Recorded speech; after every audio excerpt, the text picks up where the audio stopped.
short today. Good afternoon, everybody. Good afternoon. Oh, okay. Well, thank you.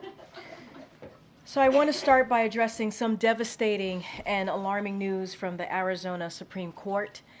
With today's decision, millions of Arizonians will soon face an even more extreme and dangerous abortion ban than they did before.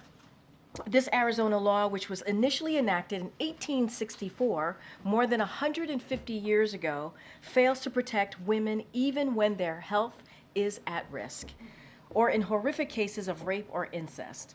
There are now 21 extreme state abortion bans in effect across the country. 1/3 of all women of reproductive age now live in a state with an abortion ban. And all of these bans, including the one upheld today that was upheld by the Arizona Supreme Court, are a direct result of the Supreme Court overturning Roe v. Wade.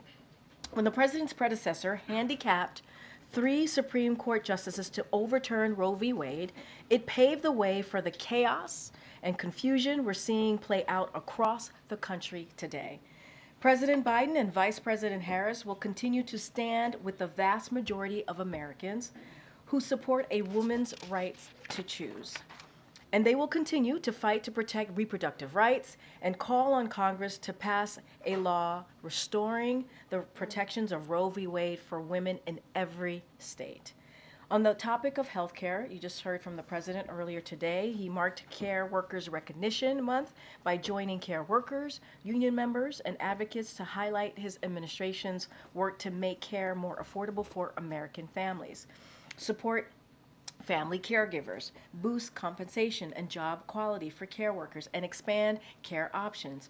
Through the first ever Care EO signed by President Biden just last year, as well as through the American Rescue Plan and the CHIPS and Science Act, the Biden-Harris administration is marking transformational investment in child care, home care, paid family and medical leave, and tax cuts for workers and families. And the president's plan would pay for these investments in working families by making billionaires and the biggest corporations pay their fair share.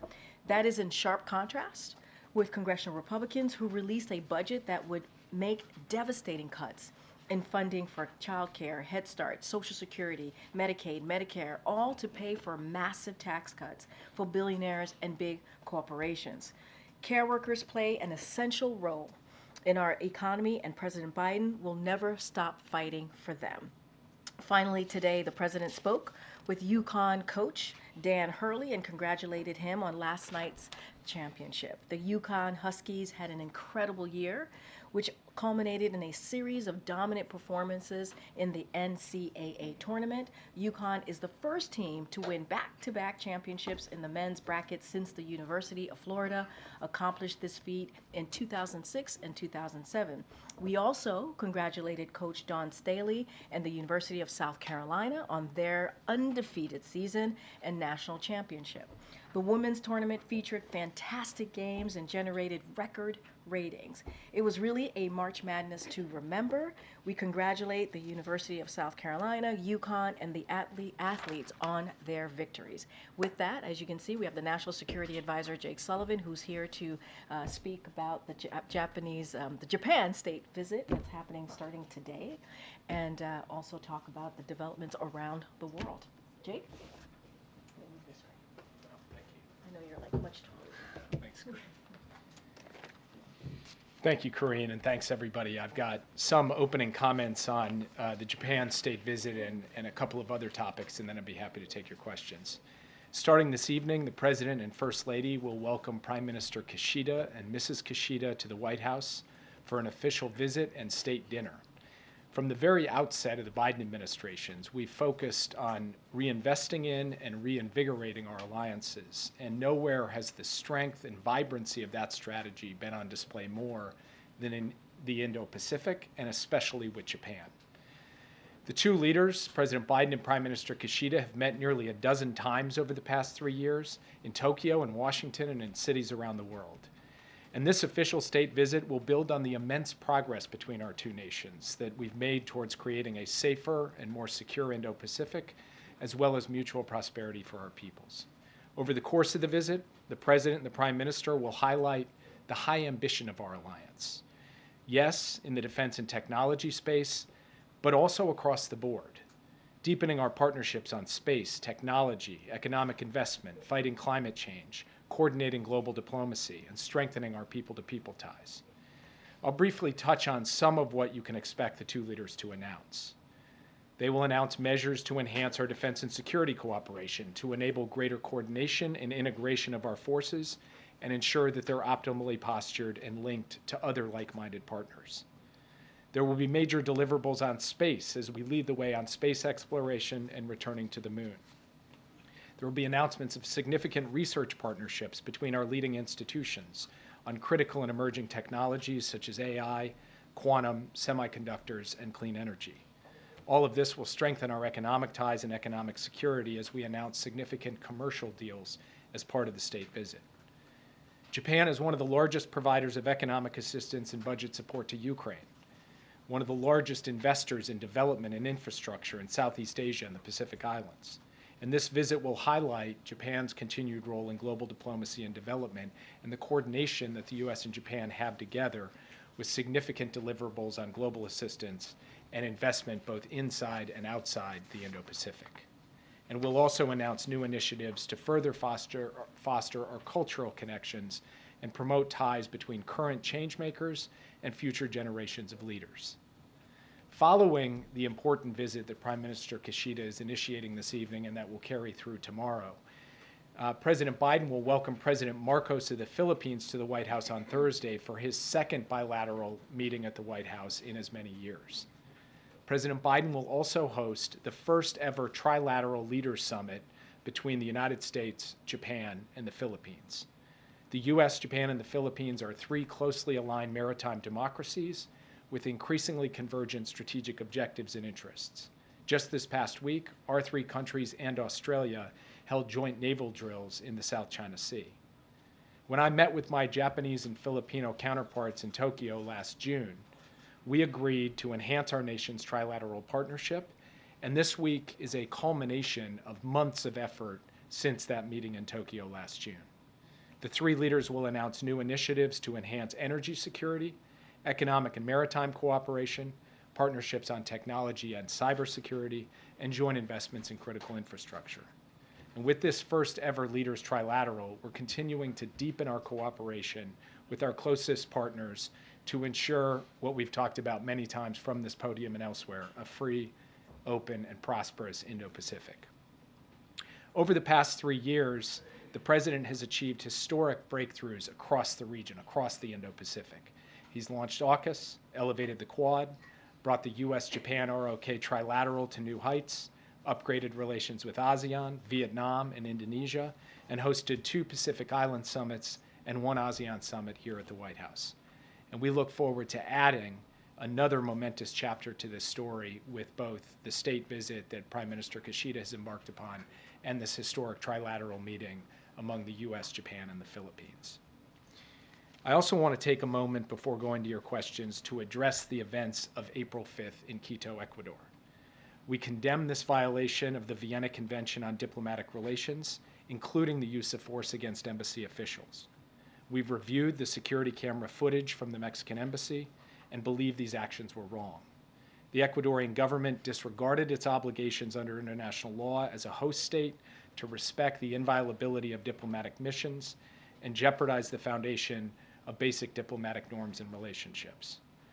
We've asked Ecuador to work with Mexico to find a resolution to this diplomatic dispute, and to that end, we welcome the Organization of American States Permanent Council meeting this week to help reach a peaceful diplomatic solution.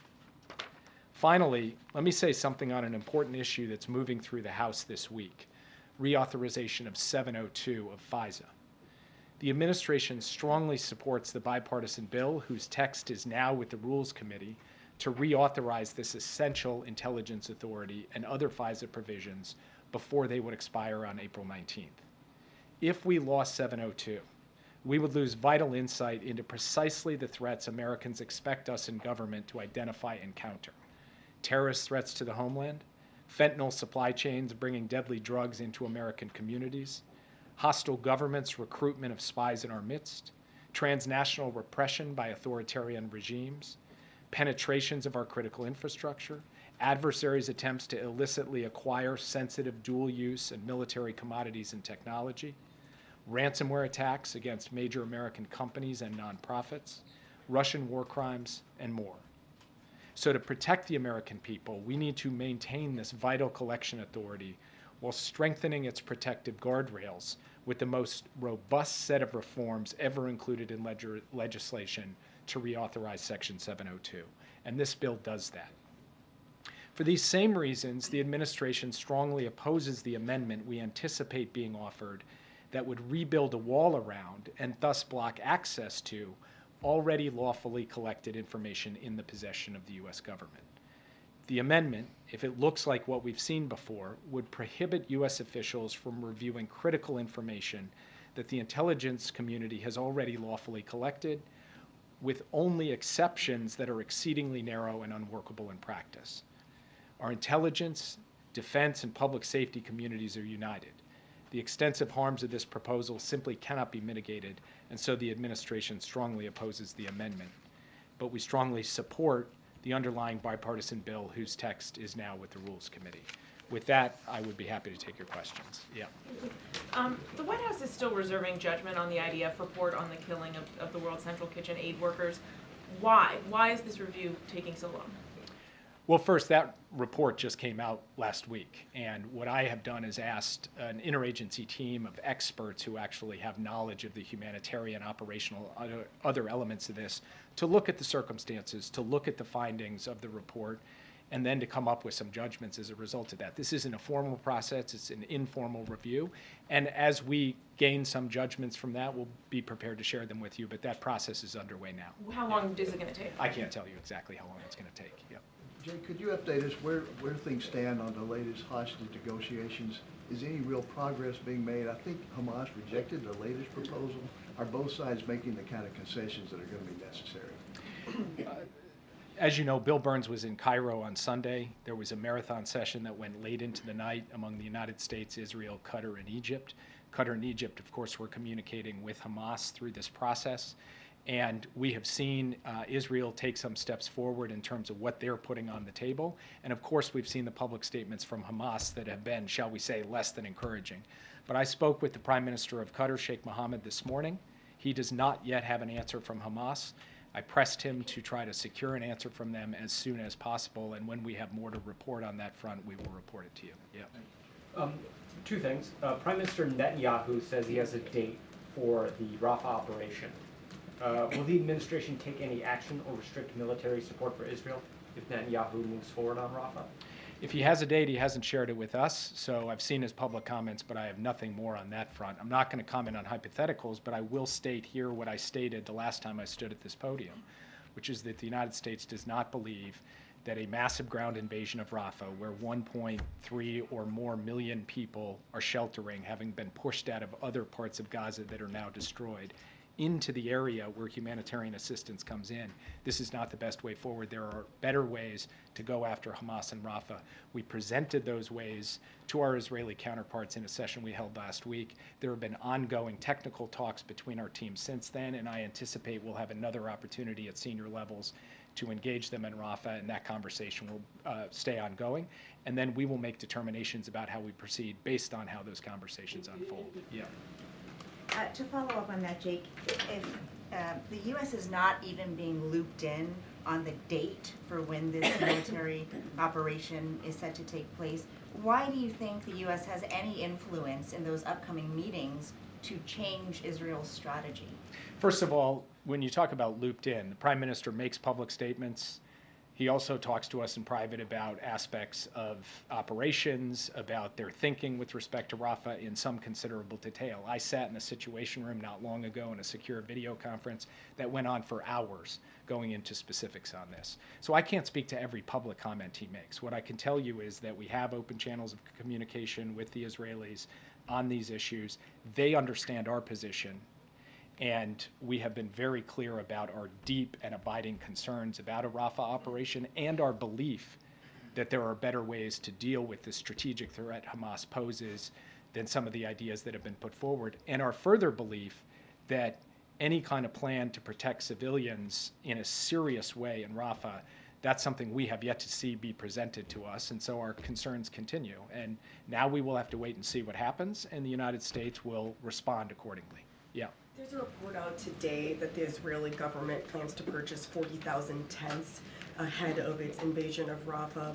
Has the U.S. seen any sort of an evacuation plan, particularly one involving those tents?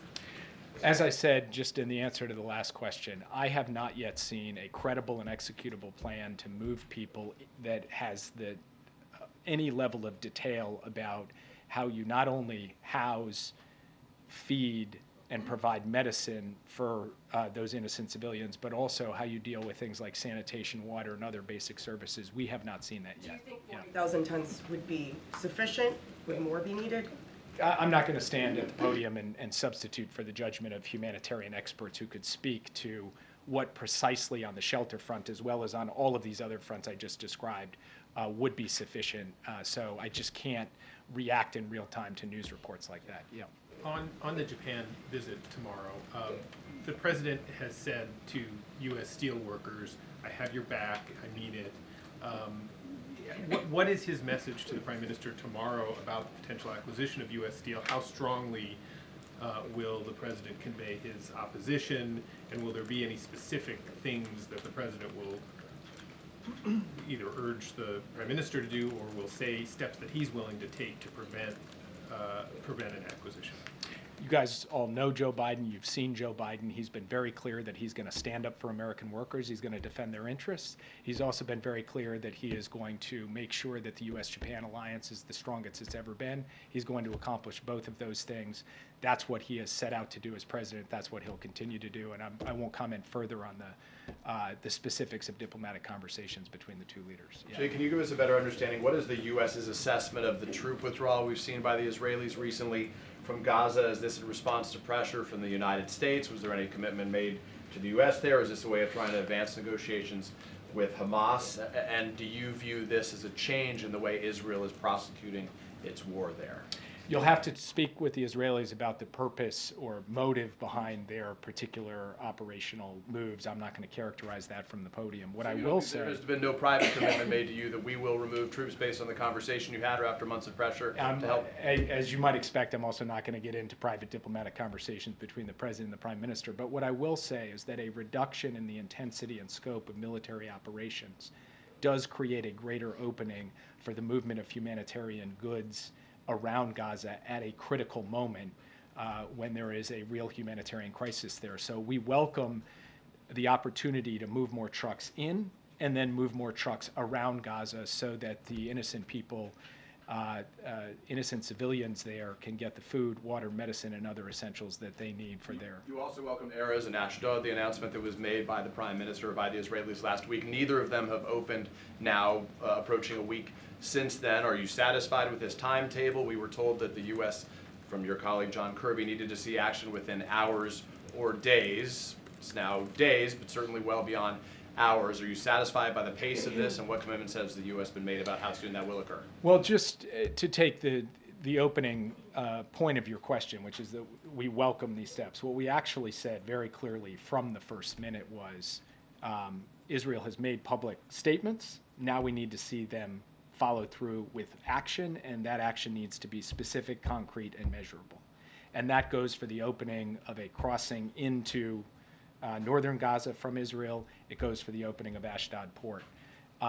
When it comes to those two things, we will watch to see what unfolds over the next few days. What John Kirby was talking about in terms of hours was a step change in the willingness of the Israeli government to take action to get more aid into Gaza. And if you look at the last 2 days, there has been a substantial increase in the amount of aid going into Gaza. That's good. It is not good enough. We would like to see more action following through on what the Prime Minister has announced publicly, and we'd like to see that over the course of the next few days. Yeah. Thank you, Jake. CNN has reported that the U.S. is bracing for a retaliatory attack by Iran in the Middle East. What can you tell us about your current assessment, whether that's inevitable, and what the U.S. is doing to safeguard its assets there? So we are watching public statements by Iranian officials. public reports of Iranian plans to potentially take retaliatory action, and we have made clear that, as the president said to the prime minister and as was read out in his call, that America's support for Israel's security is ironclad and America's support for Israel's defense against threats from Iran and its proxies is ironclad. And I'm not going to speak to operational details beyond that. On Yeah. Ukraine, Speaker Johnson has said that he will pursue what he described as innovations to the Senate package. Has the White House been briefed on what those innovations are and whether the president could support any of them? Our teams between the White House and Speaker Johnson's teams, as well as with the other leaders in both the House and the Senate, have had ongoing discussions about how we get a bipartisan, a bill that is supported on a bipartisan basis, passed by 70 votes in the Senate. We believe it could be passed by an overwhelming bipartisan majority in the House, actually onto the floor and voted upon. And I'm not going to speak to the specifics of those conversations because I don't want to negotiate from the podium. Yeah. Thanks, Jake. Just on Russia, Russian investigators said today they're opening a probe into the financing of terrorism that they say involves Western countries, specifically including funds received by the firm Burisma, by which Hunter Biden was employed. What's your comment on that? Is that just a political ploy, or how do you view that? I mean, it's nonsense. Russia knows that it was ISIS who committed the attack in Moscow. We know it was ISIS who committed the attack in Moscow. We warned Russia of an impending terrorist attack in Moscow, and all of the rest of this is noise. Yeah. Very briefly, if I may. Yesterday, David Cameron, the British Foreign Secretary, met with Donald Trump. What's your view on that as the president concerned? Is he meeting a potential election rival? I'm not going to speak to campaign-related issues, Hatch Act, so I'll plead that and move on. Yep. Thank you. So you are saying that changes from Israel are good, but not good enough. So to pursue more changes, are you going to do something besides talking to them? Well, what the president said on Friday is that our policy will be determined by the actions that we see unfold. We've seen them take some actions. We would like to see more actions. And as Secretary Blinken said last week, if Israel doesn't continue to sustain and make further changes, then our policy will change. And I won't go beyond that today. We're going to continue to watch. We've seen positive steps. We have welcomed those positive steps. And we have said that we need to see more steps, particularly the follow-through on the things that they have committed to publicly. Thank you, Jack. Two questions quick. Regarding the defense industry cooperation and joint production of defense equipment between United States and Japan, do you think South Korea and United States and Japan will be join this industrial cooperation is to strengthen their power in the Pacific region? Look, I believe, I don't necessarily like to use the word synergies very often, but I do believe that there are synergies on a trilateral basis in terms of our technological, industrial, economic capacity, as well as our security and military cooperation, and we want to build on that. For tomorrow, what we are announcing will be bilateral measures in this space, and then, of course, we would be open in the future to discussing things more broadly. Japan is approaching North Korea for a summit, but North Korea says it is not interested because there is no content for the summit.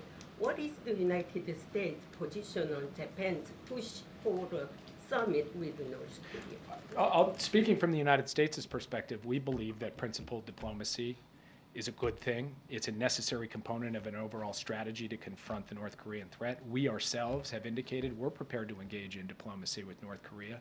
Of course, the North Koreans have not shown any interest in that. They have only tried to move down the track of further development of their weapons, their missile and nuclear programs. And so we, the United States, have pulled closer together with our allies to enhance our capacity and posture in the Indo-Pacific, and we'll continue to do that. Yeah. Jake, you were scheduled to travel to Saudi Arabia before you were recently injured. First, how are you doing? And second, is there a rescheduling of that meeting with the Crown Prince back in the books?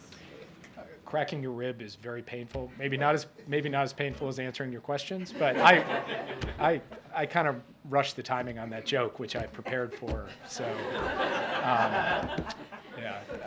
no, it actually it hurts a lot.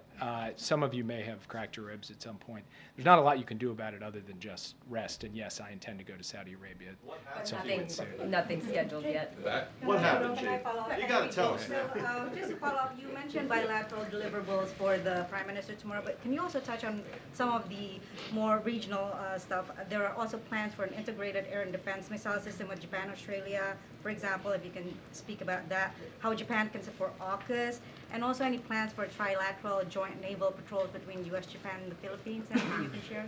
Well, first of all, in the naval patrols, we just saw trilateral plus Australia, a new form of quadrilateral joint naval patrols last week, so you can expect to see more of that in the future. With respect to AUKUS, there was an AUKUS defense ministerial yesterday with a statement that came out of it that indicated what we've been saying for quite some time, which is that under Pillar 2 of AUKUS, which is the advanced technology pillar, we're prepared to work with additional partners beyond the three of us where they can bring capabilities. And Japan is one of the countries that could very well bring capabilities to that. So we will explore partnership with Japan under Pillar 2 of AUKUS as well as other partners. So is the approach broadly, I mean, if we look at this, it's kind of like what you guys have been trying to do in the Middle East against Iran, this this integrated missile air defense system. So is the president's ultimate vision ultimately an air and also naval network of alliances against Iran in the Middle East and then China in the Indo-Pacific? Is that where he's That going? is not how I would characterize it. The president has said that his alliances are not designed against, they're designed for. They're designed for a free and open Indo-Pacific, for peace and stability in the Indo-Pacific, and frankly, the American alliance system has helped bring peace and stability to the Indo-Pacific for decades, and now we need to update and upgrade that alliance network for the modern age.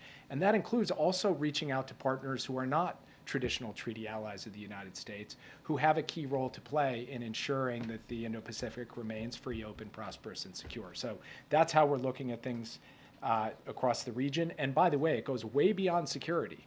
It's economics, it's technology, it's infrastructure development, and it's diplomacy. And that's all going to be on display in the meeting with the Prime Minister, and it's all going to be on display in the trilateral meeting among President Marcos, Prime Minister Kishida, and President Biden. Yeah. On Gaza, please, Jake, if I may. Tomorrow is the end of Ramadan. The president originally said that the goal was a ceasefire before Ramadan. Tomorrow is the end of Ramadan. What does that say about the president's ability to bring about peace? Well, I think it says more about the fact that you have a party, Hamas, who is holding innocent people, that it took hostage a long time ago. Doesn't get a lot of attention, unfortunately, in the commentary, and I've said that from the podium before. And there could be a ceasefire in place today that would extend for several weeks to be built upon longer if Hamas would be prepared to release some of those people. So let's train the attention where it belongs, which is that the world should say at this moment to Hamas, it's time. Let's go. Let's get that ceasefire. We're ready. I believe Israel is ready, and I think Hamas should step up to the table and be prepared to do so as well. Yeah. Xi Jinping met earlier today with Russian Foreign Minister Lavrov. I wondered what you made of that meeting, and just is the U.S. seeing any evidence that China may offer some type of direct military aid to Russia in the war with Ukraine? We have not seen any evidence that they'll provide direct military aid to Russia, but we have expressed our concerns about inputs to Russia's defense industrial base, something Secretary Blinken spoke about, I think, quite effectively in Europe last week. I can't comment on the meeting or characterize it yet because I actually haven't had a chance to get a readout. Yeah. Jay, just to follow up on Danny's question, a policy question or a political question. With Cameron at Mar-a-Lago, is this something that the administration knew about in advance? And is it helpful to have the former president potentially weighing in more on Ukraine and meeting with foreign leaders? So I'll take the first of that as a factual question. Yes, we knew about it in advance, and beyond that, I'm not going to comment on it. Yeah. I just wanted to follow up on the AUKUS question, because we heard a lot from the Australian Prime Minister yesterday about how it wasn't an invitation for Japan to join that alliance. Is that something that the U.S. envisions happening someday, and is any part of this discussion this week part of moving toward that goal? On AUKUS? On AUKUS. Yeah. So what the statement said was that we're engaging in discussions with a range of partners, and then it went on to say that Japan could be a critical contributor to this. You will see when they speak tomorrow an indication that that's the direction we're moving in. And I'll leave the precise terms of that announcement to the President and the Prime Minister to make, so I don't front run them. Yeah. Thanks. On the meeting with Japan tomorrow, is the President going to discuss the high-speed rail in Texas? And how does he square support for that with opposing the Nippon Steel merger or acquisition of U.S. Steel? I can't tell you standing here today whether the high-speed rail issue will come up tomorrow or not. Yep. One more if I could on BRICS, Jake.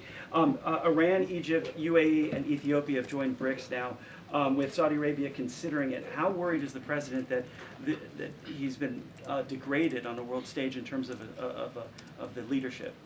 Well, if you look at what's happened with NATO, we've made NATO larger than ever. If you look at what's just happening this week, a historic trilateral with the U.S., Japan, and the Philippines, if you look across the Indo-Pacific at how we've upgraded our relations, not just with traditional allies, but with the likes of Vietnam, Indonesia, ASEAN as a whole.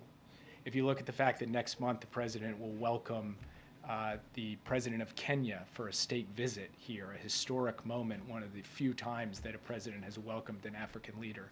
If you look at the fact that twice he's hosted all of the leaders of the Pacific Islands, that he's hosted all of the leaders of Africa at a summit in the United States, that the United States has increased its investments in the infrastructure, physical, digital, energy infrastructure in the Americas, in Africa, and Southeast Asia and beyond.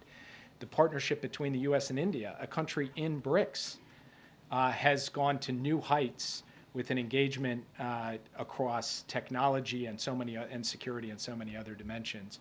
I think if you look at the U.S. role and standing in its relationships across the key regions of the world, we feel very good about where we are. Yeah. All right, so Jake, really quick, I just need an update on immigration and the funding for Haiti.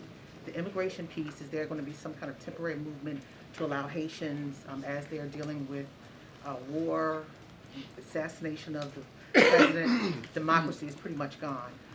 They're in tyranny from coordinated militia there. Will there be a temporary change in status for immigration to the United States? They can seek asylum here instead of seeking asylum there. And what's going on with the funding that the White House has proposed and that Republicans are kind of holding up when it comes to Haiti? We are consulting with the Congress to try to unlock that funding because it is critical to get a multinational security force led by the Kenyans on the ground in Haiti as soon as possible to help bring about stability and calm so that we can alleviate the suffering of innocent people in Haiti, as you were referring to. And then the United States has a very forward-leaning policy relative to Haitians being able to access programs to come to the United States. We will continue that as we go forward. It's a historic level of access for people who would be fleeing violence or otherwise seeking to deal with their circumstances in Haiti by coming here. That's going to be just a follow-up though. But if everything is so broken down in Haiti and militia is basically controlling everything, how can people genuinely go to file for asylum and really make it happen and come here versus just getting on a boat or going some kind of way to get here? I mean, isn't that harder in a war-torn or militia-torn country to do that there versus just coming here? I'm not sure I entirely understand the question, but the root of all of this, of people's ability to operate freely in their country or choose where they're going to go from their country, is security and stability. And the United States is leading a global effort to try to help restore stability and calm to Haiti through a multinational force. And we need the funding to do that, and I thank you for raising that because we would like support on a bipartisan basis from the Congress to unlock that funding, which is currently being held, and we're pressing for that on a daily basis. I'll take one more question. Yeah. The French foreign minister said that France is contemplating imposing sanctions on Israel in order to speed up humanitarian aid. Turkey as well, which is a close ally of yours, imposed restriction on trade and goods with Israel. At what stage the administration will consider similar measures? And also, do you still believe that Israel is not in violation of the Geneva Convention or international humanitarian law? So I will say, sound a bit like a broken record to your first question, which is repeating what the President said, repeating what Secretary Blinken said. Our policy going forward is going to be determined by whether we see sustained follow-through on specific, concrete, and measurable steps to provide access, provide deconfliction, take other measures to alleviate the suffering of people in Gaza. And if Israel's policy doesn't change on a sustained basis in that way, our policy will change, and I can't go beyond that. As a question? Jake, sorry. All right, fine, one more. Yeah, go ahead. So back to North Korea. If Prime Minister Kishida decides to meet Kim Jong-un, does the U.S. support for such a meeting under any conditions? So again, I can't speak to a hypothetical of what may happen or may not happen. I've only just made the point.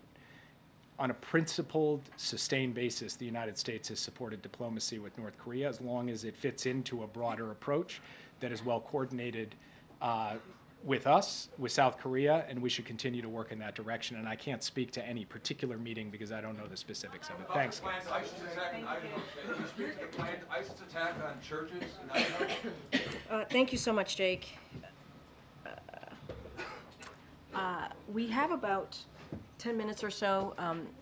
I think some of you are tracking that the hostage families or the families of the hostages are going to be speaking at the Sticks, and we want to give you all an opportunity to ask questions at like 3 o'clock. The Vice President? I believe so, yes. They just met with the Vice President. I shouldn't say I believe so. Yes, they just met with or they're meeting, or I'm not sure where they are in that process. So don't have too much time. But Joshua, it's always good to see you. Go ahead. Good to see you. Two quick, following up on Arizona, other than calling for a national law, is there anything else the administration plans to do in response? I mean, I think we've been very vocal here, right? We've been very straightforward. I don't know how more vocal and leaning into where we stand on this, which is with the majority of Americans. We believe and been very clear, the president, the vice president, this administration, that we have to make sure that there is, when it comes to reproductive freedom, that it is available to all, to women, millions of women right now who are put in a incredibly difficult situation. You all have written about the stories. You've all heard the stories about what women have to go to now because of these restrictive, extreme restrictive bills that we have seen, laws that we have seen across the country. So we're going to keep the issue of reproductive freedom at the forefront. That's what we're going to do. We're going to continue to call it out. It is causing chaos. What we saw this former president do in making sure that there were Supreme Court justices that he appointed obviously to the Supreme Court that overturned Roe v. Wade because of the Dobbs decision.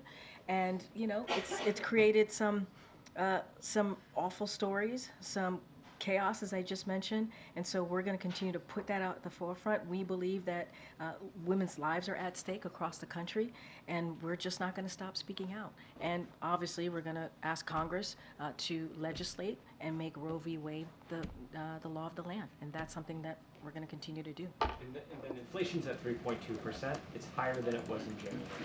Are there any concerns that the disinflation we saw last year is starting to stall out? So look, I'm going to say that this is a president that is doing everything that we can to fight inflation, right? To build an economy from the bottom up, middle out.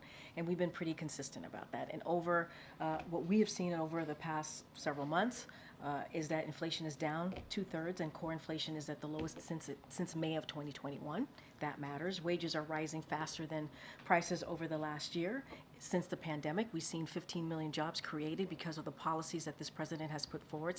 Some really historic, bipartisan, even legislation that's come into law to help create those millions of jobs. Unemployment is at under 4%. Is there more work to be done? Absolutely. We're going to continue to do everything that we can to lower cost. We're going to continue to take on big pharma, for example. We're going to continue to lower housing costs, which we know really hurts families. And you hear talk about junk fees, getting rid of junk fees, and the gouging that we're seeing from corporations. That's also very important.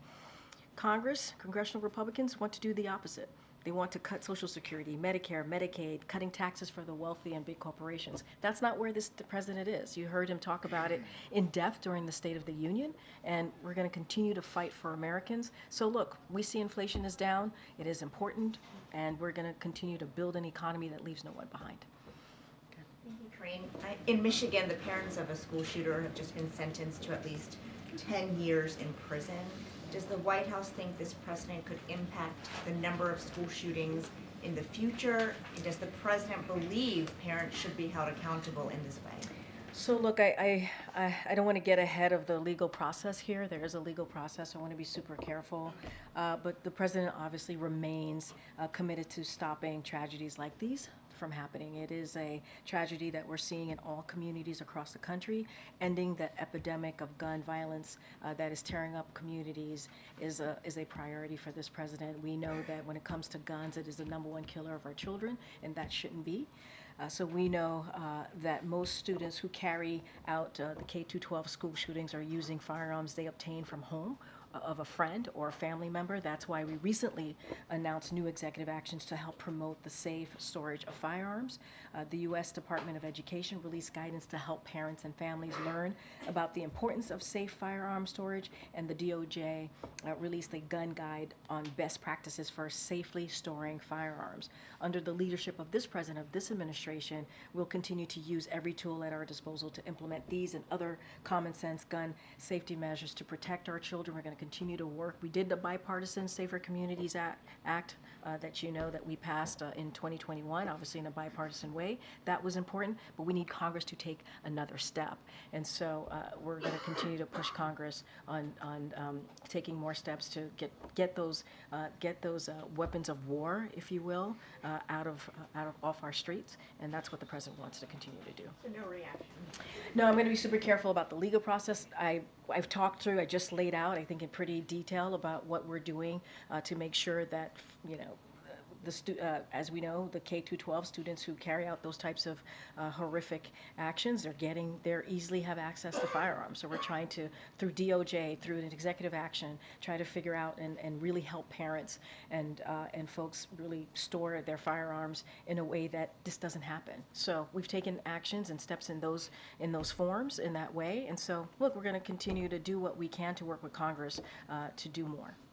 Go ahead, Mayor. Just a follow-up on Jake's comments on Rafah. You know, he's stopped short of saying that an invasion would lead to a change in U.S. policy. You want to see how these high-level talks and conversations play out. But the White House has been very public in warning Israel that if they don't make concrete changes to address humanitarian suffering, there will be these changes. Why not extend that warning to an invasion that you clearly have very deep concerns about? So I want to be really careful. I mean, you had the National Security Advisor right in front of you lay out where we are with the conversations. We had a virtual conversation. Jake was part of it. He just talked about how it took some hours that happened just about a week ago. And the most important thing there is that there's conversations happening with the Israeli government and our government, and they're listening to what we're saying. And obviously we're hearing them out. And we understand. I want to be really clear. We understand that there are Hamas operatives in the Rafah. But there are also more than 1 million innocent civilians who are taking refuge in Rafah, and we want to make sure that they are protected. So a major military operations is not something that we support. We've been pretty consistent about that. Don't want to get into hypotheticals here, but we believe that the conversations are happening. They've been productive. That is important. There's going to be a face-to-face conversation, in-person conversation that the Israeli government agreed to, so that's going to happen. But those open line of communications, as the National Security Advisor was saying just moments ago from this podium, is continuing. They're happening almost every day. And so just want to be super, super careful about not getting to hypotheticals, but we're in conversation. They've been productive. We had one last week virtually, and we're going to continue to make sure that we're having those discussions. And they hear from us directly about how we believe protecting those more than about 1.5 million civilians in Rafah, we got to protect those lives. When should we expect that U.S.-Israel meeting to take place? I believe it's going, from what I've been hearing from our folks at National Security Council, is going to be in a couple of weeks. But again, those open line of communication, there's constant communications happening every day. But as it relates to this particular conversation, when they're going to be here in person, members of the Israeli government, that's going to happen in a couple of weeks. Thank you, Karine. A couple days ago in Dearborn, there were protesters chanting "Death to America" and "Death to Israel." Does the president condemn that? Yes. Is the president at all concerned that Dearborn is facing a risk of becoming a hotbed of any sort of homegrown threats? I don't have any intelligence to share with you on that. Obviously, that's something that we're always very vigilant about, but don't have any national intelligence to share with you. And then, but obviously, we will condemn any violent rhetoric. which we have been very, I mean, you're hearing from me, right? You're asking me a question, I'm answering it, and we've been very vigilant about, or very consistent about denouncing that type of rhetoric. Should we expect a statement from the president on that, though? I mean, it was a pretty significant display. I mean, you're hearing from me, I think that's important. The other part, too, that I do want to be very clear about, you know, peaceful protest is something that the president has also been very clear that is important to give folks space to peacefully protest, but any type of violent rhetoric, we are going to denounce. And then on some of the comments he made today, did the president mean to essentially accuse Republicans of murder? I mean, the language that he was using to describe opposition to the Affordable Care Act, the quote was, they want to terminate the Affordable Care Act. Terminate, well, guess what? Killing millions of Americans. Does he think that Republicans are trying to kill Americans? I think you're taking the most extreme definition or extreme evaluation of what the president said. Here's the reality. The Affordable Care Act, which obviously started in the Obama-Biden administration, the president expanded on that, making sure that people have affordable health care. That saves lives. It does. It is important. It is, but you're taking what he said to the most extreme part of your definition or your realization. I know, but let's be really clear. Let's be really clear. People having health care is important. It saves lives. It is important to have that. The fact that this president was able to expand that is important, right? We're talking about people who didn't have access to health care that could, whether they're dealing with diabetes or cancer or something that is affecting their everyday life, right? And I think, you know, when you have a party that's trying to get rid of Social Security, Medicare, Medicaid, and says it bluntly and wants to repeal, they tried to repeal Affordable Health Care, or Affordable Care Act, to be more specific, more than 60 times. They literally voted on it when it is saving people's lives. Why? Why do they do that? Why? Do they not want Americans to have health care, affordable health care, to protect themselves, to save their lives? I mean, that's the question to be asked. The president's trying to do the right thing. He's trying to be where majority of Americans are, and protect their health care, protect their Medicare, protect their Medicaid. And you don't see that from the other side. You just don't. He literally had a back and forth with them during the State of the Union about that. So, okay. On the nomination of Adil Manji, there are 3 Democrats publicly opposed. Does the administration feel like there are some winnable Republican votes here? And is the administration committed to filling this circuit court position by the end of the year, even if that means, you know, moving on from Somebody's door, I don't know what's happening. A chime. Everything's Okay here? It's windy. It's windy. It's actually warm.